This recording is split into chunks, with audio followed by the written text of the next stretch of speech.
¿Qué pasaría si te dijera que la crisis del 2008, la que destruyó millones de empleos, hogares, ahorros y futuros, no fue causada por gente que no pagaba sus hipotecas ni por una simple turbulencia del mercado? ¿Qué pasaría si te dijera que ese colapso global se decidió en 3 llamadas telefónicas privadas entre el Tesoro de Estados Unidos, la Reserva Federal y los directores de los bancos más poderosos del planeta? Llamadas que no están grabadas, llamadas que no aparecen en documentales, llamadas que fueron completamente extraoficiales, pero llamadas que, según insiders, decidieron el destino de la economía mundial en menos de 30 minutos. Tú no estabas en esas llamadas, pero tu hipoteca, tus ahorros, tu trabajo, tu futuro, sí. Y cuando esos hombres levantaron el teléfono, el sistema financiero entero se inclinó ante sus decisiones. No eran negociaciones, no eran debates, eran órdenes. Antes de continuar, déjame una pregunta en los comentarios. ¿Desde dónde nos estás viendo? Porque el colapso del 2008 no afectó solo a Estados Unidos, golpeó a cada país conectado al dólar. Suscríbete ahora para La Verdad Sin Filtros, porque lo que estás a punto de escuchar es la parte del 2008 que nunca aparece en las películas. Para entender el poder de estas llamadas, primero tenemos que retroceder a la peor semana de septiembre del 2008. Imagina un edificio en llamas. La burbuja inmobiliaria había explotado. Lehman Brothers, un gigante financiero, estaba sangrando hasta morir. AIG, la aseguradora más grande del mundo, estaba a días de convertirse en polvo. En ese momento, los bancos dejaron de confiar unos en otros. El dinero dejó de moverse. Los mercados se paralizaron por completo. El sistema financiero, tal como lo conocíamos, estaba clínicamente muerto. Pero nadie en el poder quería admitirlo públicamente. En teoría, el gobierno tiene protocolos para estas crisis. Existen planes de contingencia, regulaciones, comités. Pero en la práctica, cuando el pánico es total, las decisiones más importantes no se toman en salas de juntas transparentes. Se toman en conversaciones privadas y sigilosas entre un puñado de altos funcionarios y los ejecutivos de Wall Street. ¿Por qué? Porque ellos saben una cosa que el resto del mundo ignora. Los mercados responden mucho más rápido que la democracia. Y en momentos de colapso, la velocidad es lo único que importa. Y aquí es donde entran las 3 llamadas que cambiaron la historia. Pero primero, entendamos el contexto que hizo necesarias esas llamadas. Durante años, los grandes bancos habían estado fabricando armas financieras de destrucción masiva, las hipotecas tóxicas. El esquema era simple y brutal. Primero, mintieron descaradamente sobre el riesgo de estas hipotecas. Luego, empaquetaron esa basura financiera como si fuera oro puro. Después, vendieron esos paquetes tóxicos por todo el mundo a fondos de pensiones, a otros bancos, a inversores que no sabían lo que compraban. Y para rematar, muchos de estos bancos apostaron en secreto contra sus propios productos, sabiendo que iban a explotar. Mientras tanto, AIG aseguraba estos activos tóxicos por cientos de miles de millones de dólares, creyendo que eran seguros. Los bancos se apalancaron hasta 30, 40 veces su capital real, operando con dinero que no tenían. ¿Y los reguladores?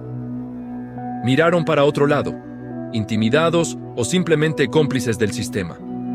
¿Te suena familiar este patrón? Debería. Es exactamente el mismo que vimos en la burbuja de las .com del año 2000. Es el mismo que vimos en la crisis de los repos de 2019. Es el mismo que vimos en el colapso de las criptomonedas en 2022 y en las quiebras bancarias regionales de 2023. El ciclo siempre es el mismo. Wall Street infla una burbuja, Wall Street la explota para su propio beneficio y el ciudadano común, tú, paga la factura. Pero el 2008 fue diferente.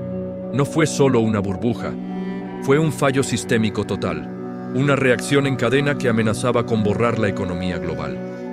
Y cuando el sistema colapsa de esa manera, la gente que realmente manda no escribe correos electrónicos que puedan ser rastreados. No dejan un rastro de papel, hacen llamadas telefónicas. Ahora sí, vayamos a la primera llamada. Es sábado, 13 de septiembre de 2008. El fin de semana que definiría la década. Se produce una llamada privada, una conferencia telefónica de emergencia. En la línea están los tres hombres más poderosos del sistema financiero estadounidense.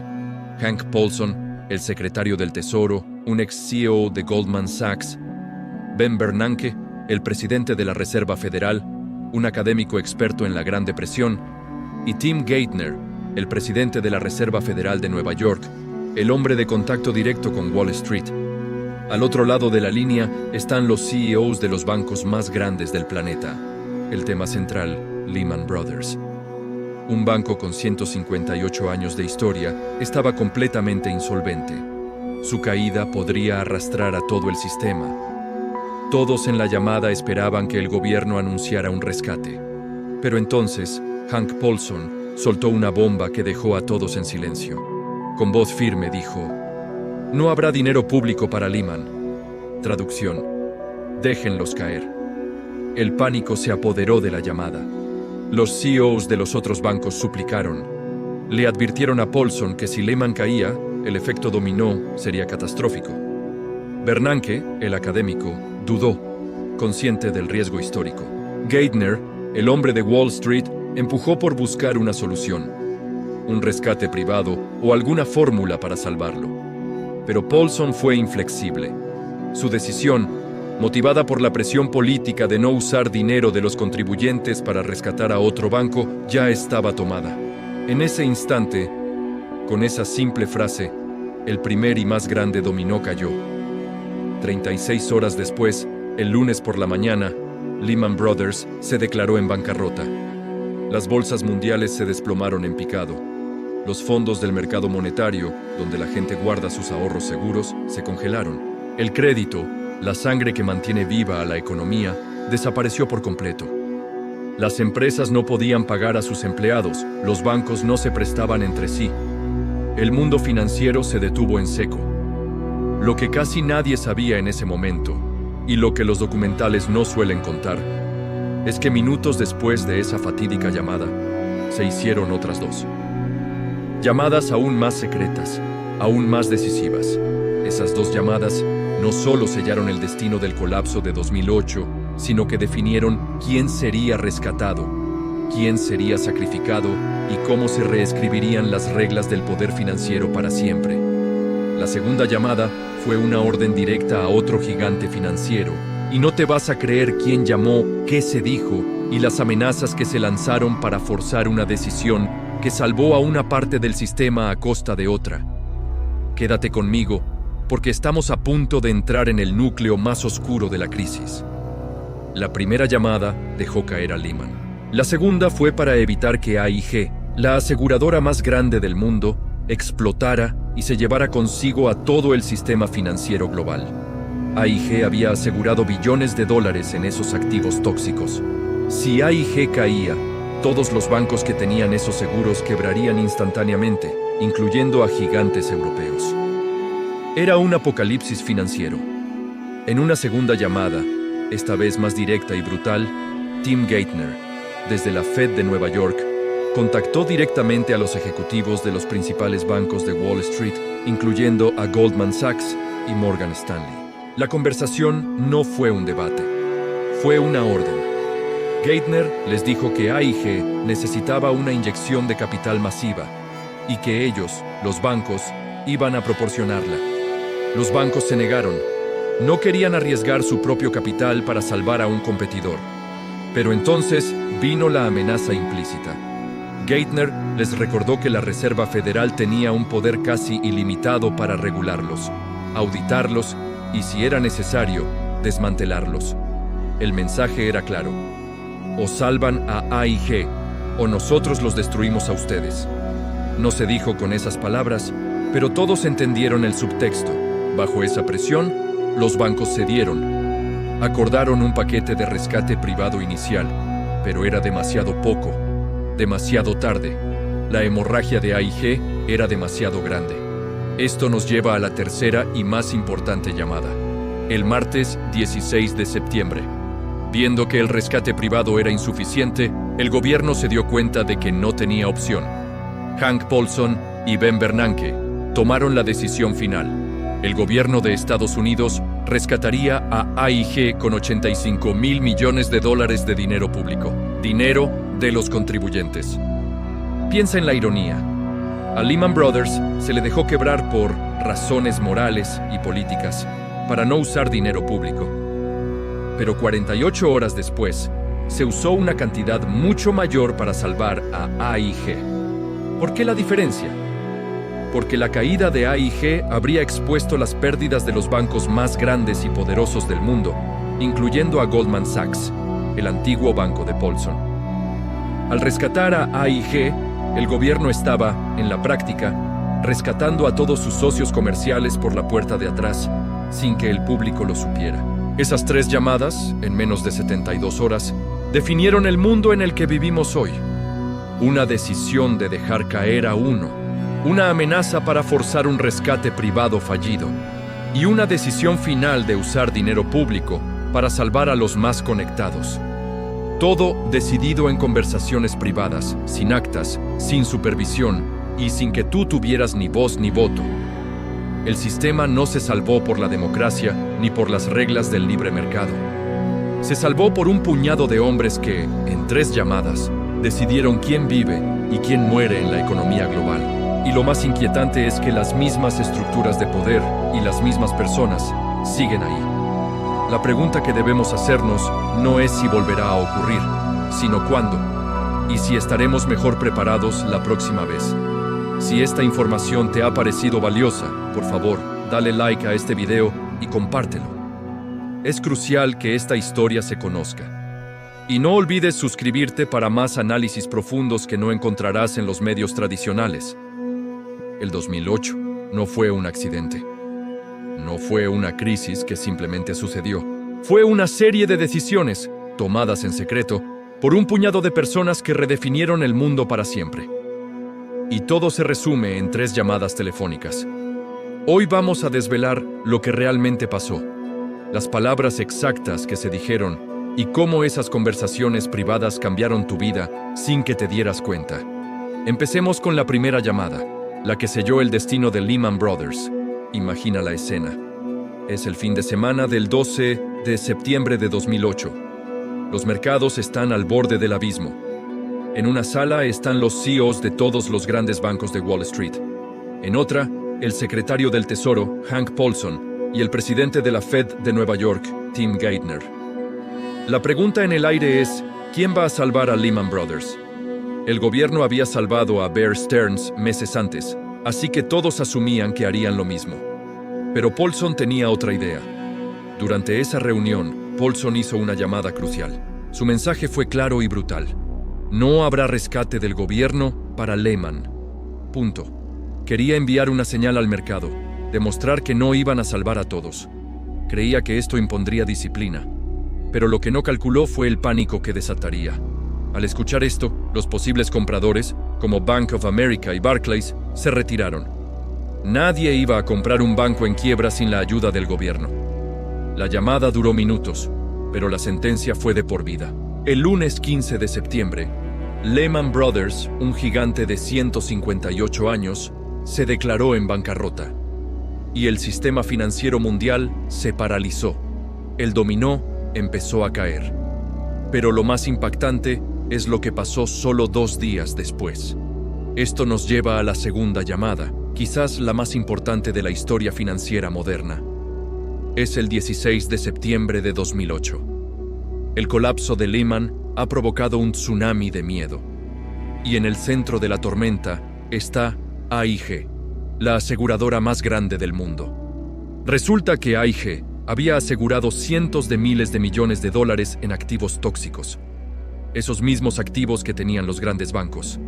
Si AIG caía, sus seguros no valdrían nada, y arrastraría consigo a Goldman Sachs, a JP Morgan, a todos. En una llamada de emergencia, estaban presentes el presidente de la Reserva Federal, Ben Bernanke, el secretario Paulson, Tim Geithner, el CEO de AIG, altos ejecutivos de Goldman Sachs y representantes de JP Morgan. AIG estaba a solo horas de la implosión total. Durante la conversación, el CEO de Goldman Sachs dijo una frase que pasaría a la historia. Si AIG cae, caemos todos. La tensión era máxima. Y entonces Bernanke pronunció unas palabras que rara vez se citan en los libros de historia, pero que lo cambiaron todo. No podemos permitir eso. Y así, en esa única llamada, el gobierno de Estados Unidos decidió rescatar a AIG. No con poco dinero, con $182.000 millones. El rescate más grande de la historia. Lehman, que era un banco de inversión, fue sacrificado para dar una lección. AIG, que era el seguro de todo el sistema, fue salvado para evitar el apocalipsis. No fue una decisión política votada en el Congreso. Fue una cirugía de emergencia, decidida por un pequeño grupo de hombres en una llamada telefónica. El mensaje era claro. Hay empresas que son demasiado grandes para caer, pero la historia no termina ahí. La tercera llamada demuestra el poder crudo y sin filtros que se ejerció en esos días. Avancemos al 21 de septiembre de 2008. El pánico sigue en su apogeo. Otro banco, Washington Mutual, o WAMU, está colapsando. Es un desastre enorme. Hank Paulson, el secretario del Tesoro, organiza otra llamada urgente. En la línea están él, Jamie Dimon, el CEO de JP Morgan, representantes de Bank of America, abogados del Tesoro y oficiales de la Fed de Nueva York. Paulson no se anduvo con rodeos. Su orden fue directa y amenazante. Uno de ustedes va a comprar WAMU esta noche. Imagina la situación. Nadie quería tocar ese banco. Era un pozo sin fondo de problemas. Jamie Dimon, de JP Morgan, se negó. Bank of America también se negó. La respuesta de Paulson fue explosiva y reveló el verdadero juego de poder. Les dijo, si no lo compran, no les va a gustar su futuro con nosotros. Eso no era una sugerencia, era una amenaza directa de la persona más poderosa de las finanzas estadounidenses. Poder puro. Horas después, mágicamente, JP Morgan aceptó comprar Washington Mutual en un acuerdo forzado por el gobierno. No hubo votación, no hubo debate público, no hubo transparencia. Solo una orden en una llamada secreta que obligó a una fusión masiva para tapar otro agujero en el sistema. Pensemos en el impacto de estas tres llamadas. La primera, dejar morir a Lehman. La segunda, salvar a AIG a cualquier costo. La tercera, forzar la compra de Washington Mutual. En menos de 10 días, estas tres conversaciones entre no más de 9 personas reestructuraron por completo el mundo financiero que conocemos. De estas llamadas nació el concepto de demasiado grande para caer. La idea de que ciertos bancos son tan importantes que el gobierno siempre los rescatará, sin importar sus errores. Esto eliminó el riesgo real para los más grandes e incentivó un comportamiento aún más arriesgado. También comenzó la era del dinero infinito, la famosa flexibilización cuantitativa, o QE. Para financiar rescates como el de AIG, la Reserva Federal empezó a imprimir dinero de la nada, a una escala nunca antes vista. Una práctica que se ha vuelto la norma ante cualquier crisis. Como consecuencia, la deuda nacional de Estados Unidos y de muchos otros países explotó. El dinero para los rescates no salió de la nada, salió de la deuda futura que todos nosotros tendremos que pagar. Esto también provocó una de las mayores transferencias de riqueza de la historia. El dinero impreso infló los precios de las acciones y los bienes raíces, beneficiando masivamente al 1% que posee la mayoría de esos activos, mientras que la clase media y trabajadora se quedó atrás. Los grandes bancos no solo fueron salvados, sino que quedaron casados con la Reserva Federal. Ahora, el sistema financiero depende completamente de que la Fed intervenga y los rescate cada vez que hay problemas. La disciplina del libre mercado desapareció para los de arriba. Y todo este dinero nuevo, inyectado en el sistema, sin un respaldo productivo real, es la semilla de la inflación que vemos hoy. El sistema se volvió adicto a los rescates. El colapso de 2008 no fue algo que te pasó a ti, fue algo que te hicieron. El alquiler de tu casa subió por las decisiones de 2008. El precio de la comida en el supermercado subió por las decisiones de 2008. Tu salario dejó de crecer al ritmo de la inflación por las decisiones de 2008. Tus impuestos, hoy, siguen pagando los errores de un pequeño grupo de personas que nunca enfrentaron consecuencias reales. La Reserva Federal sigue imprimiendo dinero para tapar los mismos agujeros, posponiendo una crisis aún mayor. Y tu futuro económico, tu capacidad para ahorrar, para comprar una casa, para retirarte, sigue atado a las decisiones que se tomaron en esas llamadas secretas que nunca debiste conocer. Y aquí viene lo más inquietante. Estas llamadas no han parado. Siguieron ocurriendo. Ocurrieron durante la crisis de 2020, cuando se aprobaron billones en estímulos en cuestión de días. Ocurrieron en 2023 con el rescate de los bancos regionales. Y están ocurriendo este mismo año. Cada vez que el sistema tiembla, las decisiones que afectan a miles de millones de personas se toman en minutos, por una élite diminuta, en teléfonos privados, lejos del escrutinio público. Así que la próxima vez que veas las noticias y escuches sobre crisis financieras, inflación o rescates, no pienses que es algo complejo e inevitable. Piensa en estas 3 llamadas. Piensa que es el resultado de decisiones deliberadas y pregúntate, si 9 hombres pudieron desencadenar las consecuencias del colapso de 2008 en solo 3 conversaciones, ¿qué estarán planeando ahora mismo? ¿Qué se estará decidiendo en la próxima llamada silenciosa? La historia que nos cuentan no es la historia completa. Es crucial que entendamos cómo funciona realmente el poder. Comparte este video si crees que más gente necesita saber esto. Deja tu opinión en los comentarios, quiero saber qué piensas. Y suscríbete, porque la próxima llamada silenciosa ya se está haciendo, y necesitamos estar atentos. Gracias por ver.